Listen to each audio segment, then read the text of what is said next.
नमस्कार। शिक्षा समाचार में आप सबों का स्वागत है। और आज हम शिक्षा समाचार में शिक्षकों के उन तमाम सवालों को लेकर शिक्षा विभाग के एक वरिष्ठ अधिकारियों से हमने बात की है।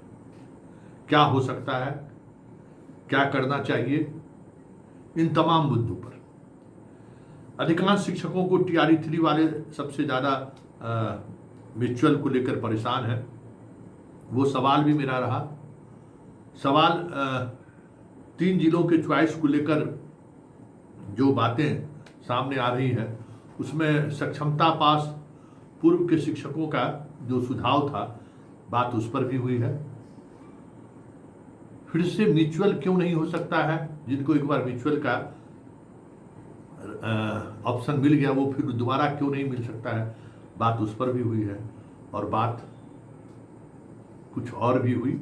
खैर, एक और बात है जिस पर भी चर्चा होगी कि सिद्धार्थ के चहेते को ये भ्रम था या भ्रम हो गया था कि भाई पुरस्कार तो ले लिए हैं, पटना में मीडिया वाला भैया है, ये है, जो चाहेंगे सब चैनल पर, सब अखबार में हम ही छपेंगे। बड़ा निराश हो गया बाबू, कहीं कोई नहीं नजर आया तो अपने गांव वाला संवाद सूत्र से वो खबर छपाया है। क्या करेगा, समय समय की बात है।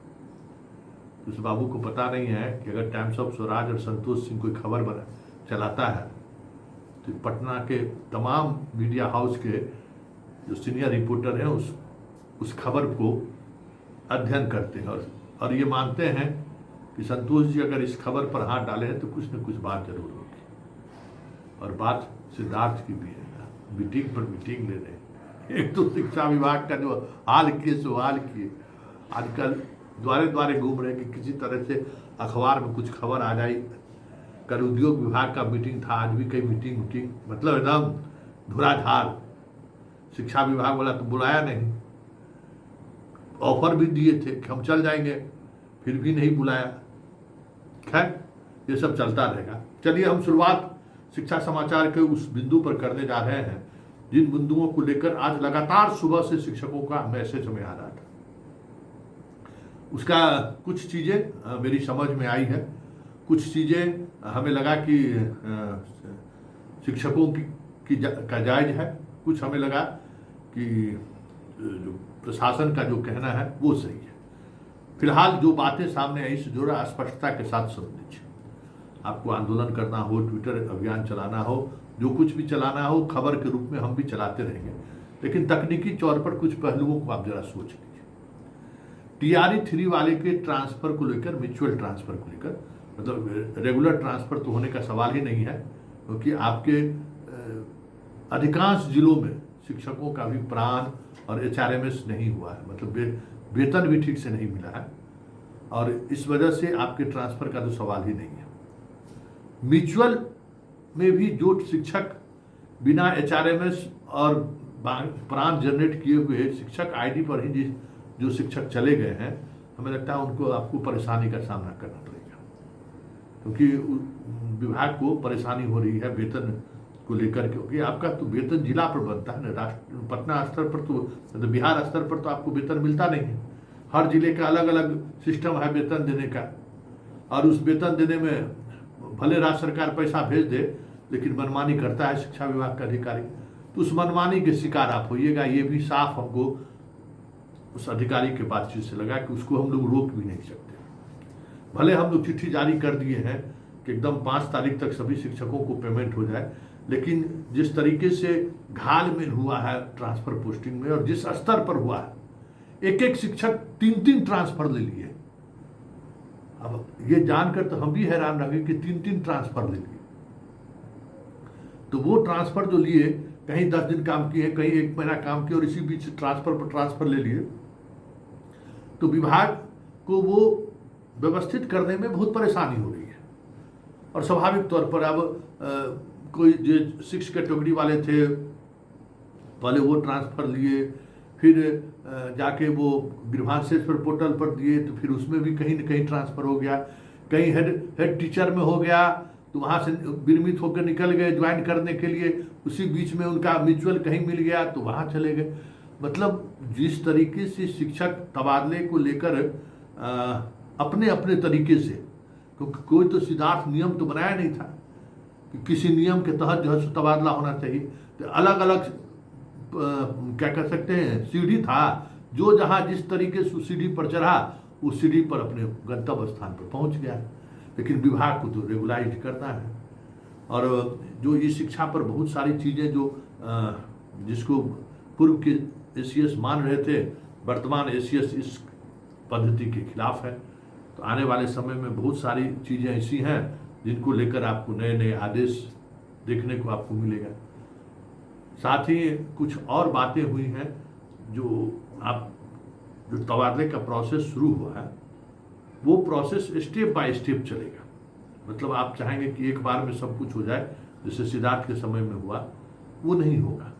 पहले स्टेप में 3 जिलों का चॉइस दीजिए। और विभाग की कोशिश है कि मुख्यमंत्री ने जो कहा है कि पहला चॉइस दे दे। एक सक्षमता वाले टीचरों का भी कई सुझाव आया था कि हम लोगों को जिनको पहले 3 जिला चॉइस दिए हुए थे, जिस आधार पर हम लोगों का काउंसलिंग हुआ वही पोस्टिंग कर दे। तो उस मामले में हाई कोर्ट में आप लोगों ने कुछ मुकदमा किया है, उसमें विभाग को नोटिस हुआ है। कई इस तरीके के तबादले के मुद्दे पर विभाग को नोटिस हुआ है। उसके अध्ययन के लिए सोमवार को जो विधि परामर्शी हैं उनसे बातचीत, विभाग के अधिकारियों के बीच बातचीत होगी और क्या रास्ता निकल सकता है ये चर्चा होगी और उस पर बीच का रास्ता निकालने की कोशिश विभाग की तरफ से होगी, क्योंकि बहुत सारी चीज़ें उलझ गई हैं और उस उलझन से बाहर निकलना विभाग के लिए बहुत बड़ी परेशानी का सबब बनने जा रहा है। मतलब अब समझिए कि आपा एकदम गोलमाल हो गया है, इसलिए थोड़ा समय लगेगा। और एक बात और शिक्षकों को कहना था कि भाई बाकी जो 10 जगह चॉइस लिए फिर उसका क्या हुआ, तो भाई सिद्धार्थ जी के ज़माने में जिस तरीके से हर दिन नियम बदल रहा था, तो अब विभाग क्या करे, उस नियम को कैसे एक्सिक्यूट करेगा। वही भाई अब तो नए तरीके से उनको सारी पुराने जितने प्रोसेस थे सबको भूल जाइए। अब पुराने प्रोसेस से ट्रांसफर पोस्टिंग नहीं होना है। अब जो प्रोसेस मुख्यमंत्री ने ट्वीट करके जताया था उसी में होगा और उसमें कोशिश होगी कि पहली वरीयता वाला जिला आपको मिले। पटना वाले जो प्रॉब्लम था वो उस प्रॉब्लम पर भी हमारी बातचीत हुई कि भाई पटना को अनलॉक किए हुए हैं, कहते हैं कि भाई लॉक है वो पटना, अनलॉक नहीं किए कि हाँ छात्रों की तुलना में शिक्षकों की तुलना में बहुत ज़्यादा है। तो हुआ कि नहीं, उसको पूरी तरह से एक बार फिर से अध्ययन करके देखा जाए कि सच्चाई क्या है, वस्तु स्थिति क्या है। तो वो विभाग से हमने कहा है कि उसको स्पष्ट करिए कि पटना में लोग अपना फर्स्ट चॉइस दे कि नहीं। 1-2 दिन में चीज़ें सोमवार मंगलवार तक बहुत सारी चीज़ें स्पष्ट होंगी। और एक बात जो कार्यक्रम की शुरुआत में मैंने कही थी वो उतना ही काफ़ी है, लेकिन आपसे एक सहयोग चाहिए और हम उम्मीद करते हैं कि ये सहयोग मिलेगा। इस सिद्धार्थ जाते जाते 25 अगस्त को 186 शिक्षकों का पटना में पोस्टिंग उन्होंने किया है और उस पोस्टिंग में बड़े स्तर पर खेल हुआ है। मतलब तमाम जो नियम खुद सिद्धार्थ बनाए थे कि किस आधार पर आपको लाभ मिलेगा, मतलब आप पोस्टिंग करा सकते हैं, वो सारी चीज़ें कैटेगरी जो फिक्स किए हुए थे उसको खुद सिद्धार्थ ने तोड़ा है। 10-15 तो हमें वो एविडेंस के तौर पर मिल चुका है। प्लीज़ आपसे पटना जिला के जितने शिक्षक हैं उनसे हम उम्मीद करेंगे कि हमारे इस अभियान में हमें सहयोग कीजिए, क्योंकि सिद्धार्थ को आईना दिखाना जरूरी है। सिद्धार्थ जिस तरीके का माहौल बना रहा है वो माहौल फिर से मतलब है ना कि हम ठगे जाने वाली बात है कि है वो व्यक्ति कुछ और दिखाने की कोशिश कर रहा है कुछ और।